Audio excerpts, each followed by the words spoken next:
Tani kam nderin të ftoj Kryeministrin e Republikës së Shqipërisë, shkëlqësinë e tij zoti Edi Rama për fjalën përshëndetëse.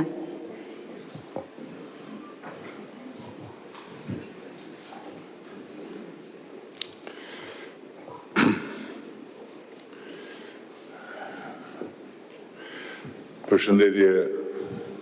në radhë parë të gjithë miqve që kanë ardhur nga jashtë kufive për të asistuar në këtë moment të rëndësishëm të jetës së Bankës së Shqipërisë. Dhe më lejoni ta nis duke cituar dikë që për ju të gjithë është një nga pikat e referimit John Keynes, i cili thoshte se në planin afat gjatë, jeta është afat shkurtër. Dhe detyra e bankës qendrore është pikërisht që të garantoj që në afat shkurtër gjithçka të jetë brenda kornizës një afatit gjatë. Duke ardhur në këtë moment celebrimi, mendoja që Banka e Shqipërisë është në mos i vetmi ndër shumë të paktit institucione të Republikës sonë që mund të quhet i tillë me plot gojën, institucion. Në atë kuptim dhe me ato standarde që kemi parasysh kur flasim për institucionet që i duhen një vendi dhe që bëjnë që ky vend përmbush kriteret e të qenit një vend në botën e zhvilluar dhe në tryezën e familjes europiane. Nuk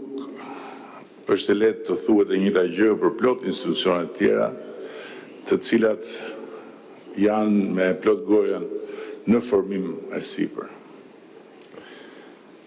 Dhe do të ishte vërtet e dobishme që historia e zhvillimit dhe e përpjekjeve të Bankës së Shqipërisë për të formsuar dhe për të konsoliduar si institucion të merrej përsipër dhe të shkruhej për t'ju dhënë të tjerëve një pasqyrë të gjithë rrugës se si u ngrit një institucion i tillë, i cili sot është faktikisht dhe praktikisht një institucion plotësisht integruar në botën ku jetojmë, dëshmi e thjesht e këtij fakti ishin dhe dy adresimet e bëra nga dy personalitete që përfaqësojnë drejt për drejt botën e zhvilluar në të cilën operon një institucion si Banka e Shqipërisë. Dhe për hir të vërtetës, nuk është se Banka e Shqipërisë ka një histori më të gjatë se sa qeveria e Shqipërisë apo se sa disa institucione të tjera. Ishte pikërisht në vitin 1913 kur mendimën e austriakëve Ismail Qemali gati sa nuk e krijoi Bankën e Shqipërisë. Ai tha se e them me lavdërim se puna e Bankës për Shqipërinë është një deklaratë e dytë pavarësia. këtë herë një pavarësi ekonomiko-politike. Por përpjekja u ndërpre brutalisht brenda disa muajsh nga lufta e dytë botërore dhe u desh që kalonin 12 vjet të tjera nga ai moment që Shqipëria të kishte bankën e vet qendrore. Megjithatë, fara e mbjell në 1913 bëri që Banka e Shqipërisë të lindte dhe edhe pse historia edhe me Bankën e Shqipërisë nuk ka qenë bujare ashtu si kundër edhe me gjithë institucionet e tjera, e përsëris që për arsye që do duhej të studioheshin dhe të shpjegoheshin në mënyrë shtërruese, ky është një institucion që na përfaqëson si një model i asaj që duhet të jenë institucionet e pavarura të vendit. 50 vjet më parë, kur Bashkimi Evropian ishte një eksperiment i ri, nëse mund thuhet, Banka Qendrore e Suedisë organizoi një konferencë ndërkombëtare, ku shtroi e njëjta pyetje që ne bëjmë sot dhe shtroi e njëjta sfidë që ne kemi sot. Bankat qendrore përballë sfidës së integrimit dhe cilat janë detyrat e tyre. Guvernatori i atëhershëm i Bankës Qendrore të Suedisë, Per Asbrink, parashikoi se pak nga pak roli i bankave do të ndryshonte, duke mos qenë vetëm ruajtëse të ekuilibrave të brendshëm dhe komardare e fundit e shpëtimit të qeverive përpara krizave. Sipas fjalës tij në atë kohë, bankat qendrore ishin të destinuara të bëheshin gjithmonë më përcaktuese në ekuilibrat e gjerë transnacional dhe sot besoj që kjo profeci e guvernatorit të atëhershëm të Bankës Qendrore të Suedisë është më e prekshme dhe më reale se kur, pasi politikat monetare të ndjekura nga bankat qendrore natyrisht sipas peshës edhe influencës tyre në skenën e madhe globale kanë pasoja që shkojnë shumë larg kufive kombëtare. Sot Banka e Shqipërisë hyn në shekullin e saj të dytë dhe gjendet në një hartë krejt të re nga harta ku ajo u vendos në fillim të shekullit të saj të parë. Pas pandemisë globale, luftës në Europë, dallgëve inflacioniste, sot jemi të gjithë të vetëdijshëm se politika monetare nuk matet më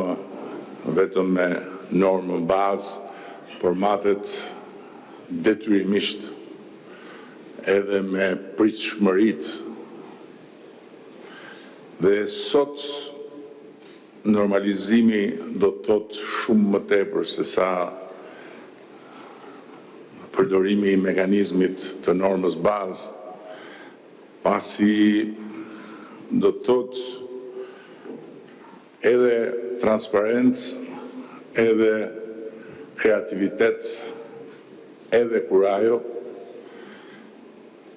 hap pas hapi, me vigjilencë dhe pa panik nga befasit gjithmonë më të pranishme në jetën e përditshme të vendeve dhe të fshatit ton global. Natyrisht që në këtë kontekst sfida e bankës tonë qendrore është e dyfisht, pasi nga një anë duhet të shikoj përtej të sotmes dhe shumë më larg në të ardhmen, ndërkohë që e ardhmja bëhet gjithmonë më e afërt, dhe nga ana tjetër duhet të vazhdoj të provoj se është në lartësinë e duhur për sa i takon funksionit saj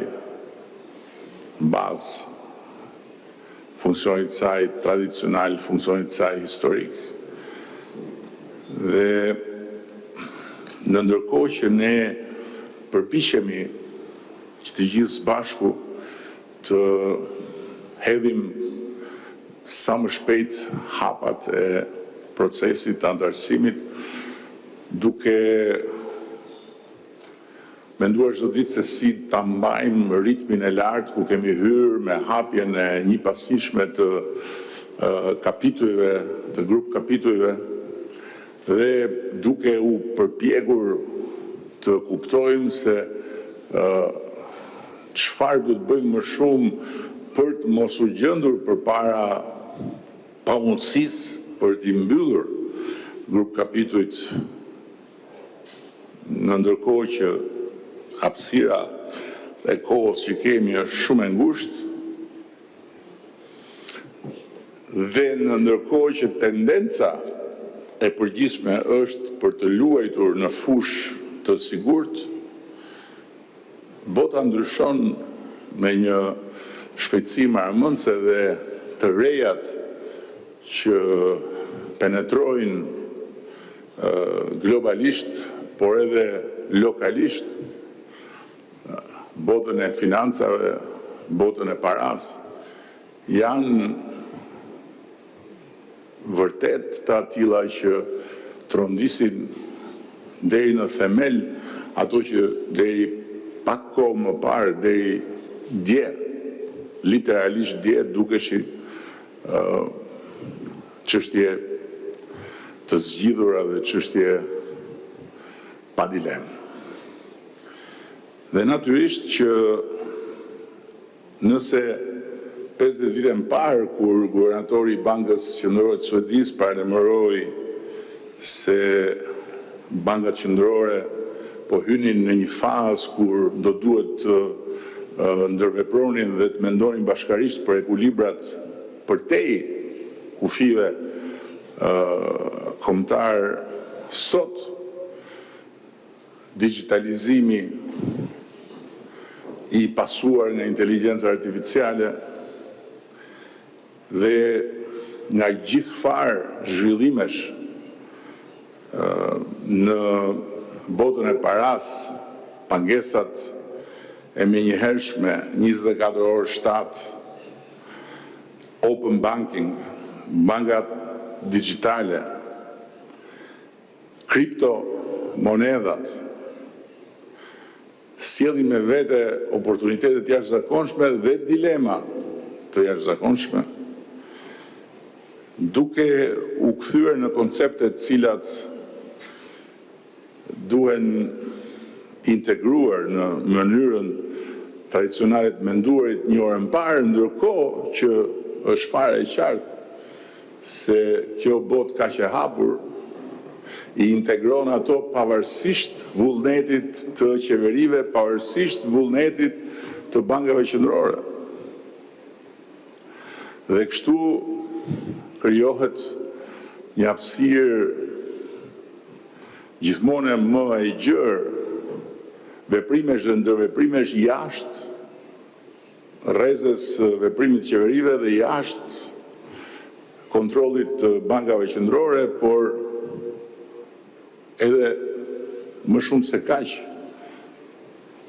mbeten jashtë potencialet e jashtëzakonshme që në fakt duhen integruar dhe duhen shfrytzuar brenda një kuadri krejtësisht të ri, inovativ, rregullator. Ka qenë rreth 200 vjet më parë kur dikush njeri i mençur tha se paraja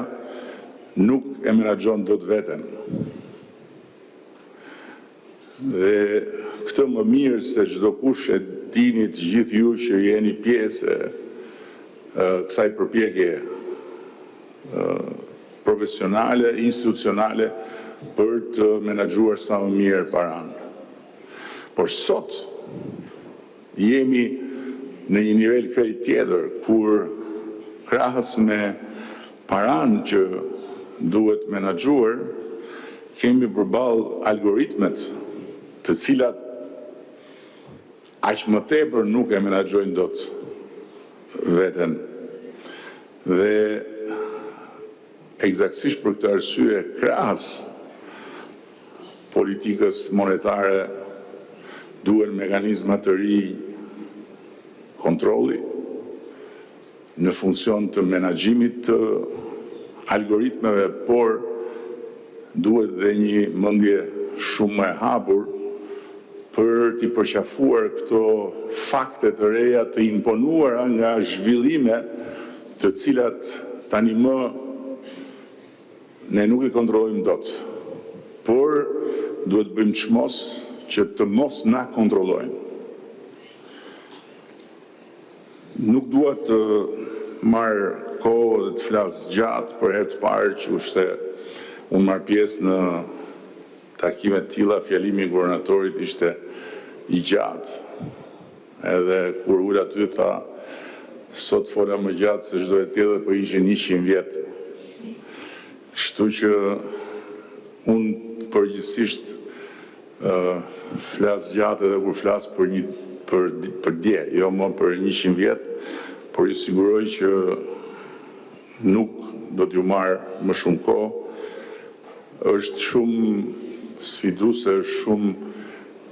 pasionuese ajo që ndodh sot në botën e financave, në botën e qarkullimit të paras, në botën e zhvillimeve frenetike që sjell teknologjia, dhe natyrisht që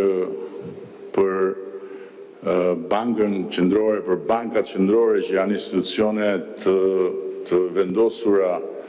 thellë në histori dhe në traditë dhe që kanë një hije të rëndë pikërisht sepse vinë si institucione të rritura dhe të konsoliduara me vetdijen që duhet të ruajnë stabilitetin. Kjo kohë është një sfidë e jashtëzakonshme. Gjithsesi, unë dua të them se për qeverinë e Republikës së Shqipërisë dhe për qeveritë e Republikës së Shqipërisë, pa bërë dallime, është vërtet fat që kanë mundësinë të punojnë në një mjedis ku është kjo bankë qendrore, e cila ka kaluar krizat e veta, posaçërisht krizën e kalimit nga diktatura dhe ekonomia e centralizuar në hapësirën e lirë të ekonomisë së tregut dhe të mungesës plot të institucioneve, kur faktikisht Shqipëria u bë një shembull tragjik i daljes nga kontrolli totalisht të paras me skemat piramidale, por që pas këtaj e ka marrë veten më së miri dhe ka ditur më së miri të lundrojë në detin nga njëherë të trazuar të financave, pikërisht për shkak të influencës së krizave të ardhura nga jashtë kufive të vendit. Nga ana tjetër, dua shumë të shpresoj dhe të besoj që Banka Qendrore ashtu si kundër ka kapacitetet që të qetësojë edhe që të garantoj duke pas krijuar një besim që nuk është një besim tipik në opinionin publik shqiptar lidhur me institucionet, do të mundet që edhe të inovoj, edhe të shoh me kurajo ato risi që sjell e përditshmja në zhvillimet e teknologjisë dhe do të mundet kështu të ruaj ekuilibrat duke shtyrë përpara zhvillimin dhe duke mos lejuar që gjithë këto potenciale të jashtëzakonshme që sjell bashkërisjet e veta, zhvillimi i teknologjisë dhe hyrja në jetët tona e inteligjencës artificiale të mbeten jashtë rrezës së veprimtarisë dhe të veprimit saj të përditshëm. Po e mbyll me shprehjen e një bankieri të madh i cili për shumë vite ishte një monument në sy të gjithë bankierëve dhe pastaj edhe ai pati momentin e vet të vënies në diskutim të monumentit që përfaqësonte, Alan Greenspan, i cili thot diçka që mendoj i shkon shumë kohës që jetojmë, lidhur me kurajon që duhet ketë një bankë qendrore. Përmbytjet ndodhin një herë në 100 vjet. Këtë e ka thënë kur në fakt përmbytjet ndodhin vërtet një herë në 100 vjet, ndërkohë që ne e dim shumë mirë që ndodhin më shpesh se një herë në 100 vjet. Dhe është e kotë që çdo vit të mendosh për përmbytjet nëse je një institucion financiar dhe aq më tepër nëse je një bankë qendrore. Zgjidhni dhe merrni, zoti guvernator. Këto ishin fjalët e mia në respekt plot të pavarësisë tuaj, të cilën ne duhet dhe do ta vlerësojmë, por edhe do ta vuajmë njëkohësisht me dinjitet edhe me qetësi. Shumë faleminderit.